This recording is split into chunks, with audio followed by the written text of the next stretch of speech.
Dinas Kesehatan Provinsi Bali bersama Satgas Penanggulangan COVID-19 Provinsi Bali telah melakukan pemetaan wilayah-wilayah yang terdampak dan memiliki resiko tinggi penularan COVID-19.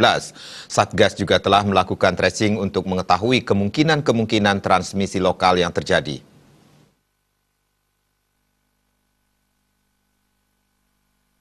Menurut Kepala Dinas Kesehatan Provinsi Bali, Dr. Ketut Suwarjaya, pihaknya bersama Satgas Penanggulangan COVID-19 Provinsi Bali telah memetakan wilayah-wilayah yang terdampak dan memiliki resiko tinggi terkait penularan COVID-19.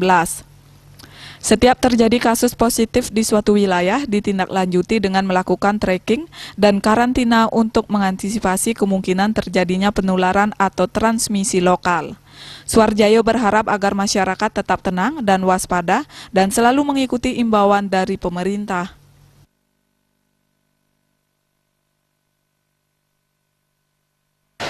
Jadi kami tim Satgas termasuk tim medis tentu sudah berupaya keras untuk melakukan pencegahan ini dan mohon kami dibantu.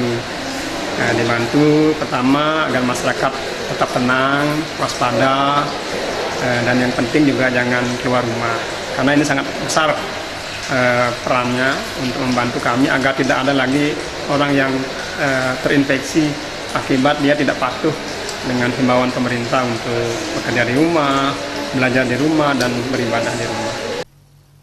Suwarjaya menambahkan pihaknya telah melakukan berbagai langkah antisipasi mencegah meluasnya penyebaran COVID-19 di Bali, seperti melakukan karantina bagi orang-orang yang baru datang dari daerah yang terjangkit COVID-19, serta melakukan pemantauan terhadap orang-orang yang melakukan kontak dengan pasien positif COVID-19. Rapid test terus dilakukan dengan skala prioritas dan ketersediaan alat pelindung diri bagi tenaga medis di fasilitas-fasilitas kesehatan saat ini masih mencukupi. Ekayana, Bali.